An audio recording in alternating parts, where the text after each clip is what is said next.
Boa tarde, senhores criadores e expositores, dando sequência aos campeonatos de macho, agora com o campeonato júnior maior. Aqui 5 garrotes no campeonato, onde o garrote classificado na 5ª colocação, é um biotipo que muito nos agrada, não só pela sua beleza racial, pela masculinidade, um garrote da estrutura forte, do cupim bem desenvolvido, bem postado sobre a cernelha, e um garrote que também chama a atenção pela profundidade de costelas, pelo arqueamento e pela sua musculosidade.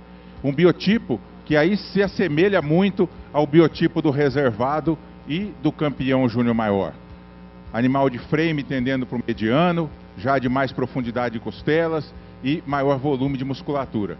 Um animal que, apesar do seu bom desenvolvimento de aparelho reprodutivo, um animal que tem um aspecto funcional bastante interessante, tem uma estrutura forte, mas hoje, no comparativo e na somatória de pontos, um animal que encontra-se prejudicado pela sua qualidade de seus aprumos, tanto anteriores quanto posteriores. Um animal que, quando em movimento, a gente percebe essa mobilidade um pouco mais prejudicada. Então, a questão de aprumos e a questão de mobilidade, ela é fundamental não só para as fêmeas, mas principalmente para os machos, né, de qualquer raça de corte ou de leite. Então, nesse aspecto, o animal de 5ª colocado, apesar dessa carcaça e desse biotipo muito próximo ao do reservado e ao do campeão, ficou prejudicado pela integridade de seus aprumos anteriores e posteriores.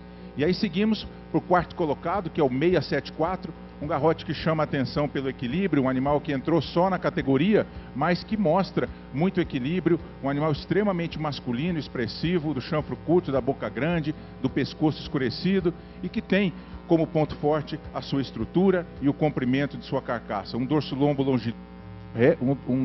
longilíneo, correto, de boa amplitude e que, quando a gente observa de lado, ele agrada muito por essa profundidade de costelas e pelo comprimento de musculatura. Também com o umbigo corrigido, bem direcionado, bom desenvolvimento de testículos, mas quando comparamos o 4º com o 3º colocado, aí sim o 3º também no mesmo biotipo, um frame um pouco mais alto, de boa profundidade de costelas, um animal bem estruturado, também o 3º colocado, assim como o 4º colocado de chanfro curto, de boca grande, goteira bem evidenciada, de cupim bem desenhado. Então são animais de biotipos semelhantes na sua estrutura, no arqueamento de costelas também se equivalem, na relação profundidade de costelas em relação ao comprimento de membros, e aí na decisão entre a classificação do 3º para o 4º colocado, o 4º colocado de musculatura comprida, mas o 3º colocado mostrando aqui uma convexidade ainda melhor, uma amplitude ainda melhor em termos de musculatura. Quando observamos os dois animais de frente, eu peço para que vire de frente para o público, por favor.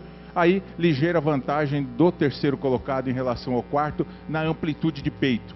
O animal da 4ª colocação, quando a gente observa ele de lado, ele agrada muito na profundidade de costelas, mas quando observa de frente, o animal um pouco mais estreito. Então aqui, 3º colocado, reservado e campeão, principalmente com uma amplitude de peito ainda mais forte.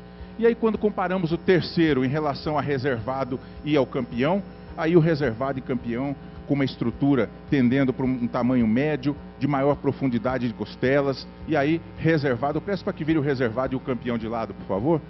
E aí quando a gente observa essa relação estrutura-precocidade, aí realmente o reservado e o campeão são muito fortes, de estrutura média, de muita precocidade e principalmente de muita musculosidade. Carcaças realmente extremamente modernas, tanto o reservado quanto o campeão profundos, arqueados, de boa amplitude de dorso-lombo e bom volume de musculatura. O reservado chama atenção nesse culote, nessa convexidade de musculatura.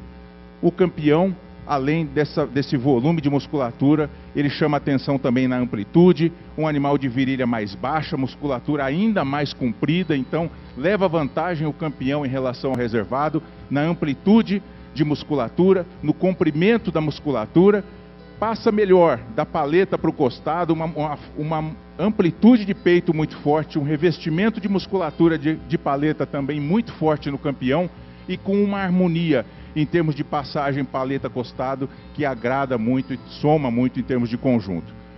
Em termos de comprimento de carcaça, os dois se equivalem, boa amplitude de linha dorso-lombo, e aí o campeão realmente é impecável nessa qualidade de dorso-lombo, nesse nivelamento de dorso-lombo. Um outro aspecto também importante, os dois animais muito bem enquadrados no padrão racial, mas aí com mais vantagem também do campeão, chanfro ainda mais curto, um perfil de crânio realmente excepcional, uma goteira bem evidenciada, com uma característica de masculinidade muito forte do campeão. E além disso, no aspecto funcional, os dois animais de estrutura forte, de boa regularidade de aprumos, mas o campeão leva vantagem também em relação ao reservado, principalmente no seu direcionamento de membros anteriores.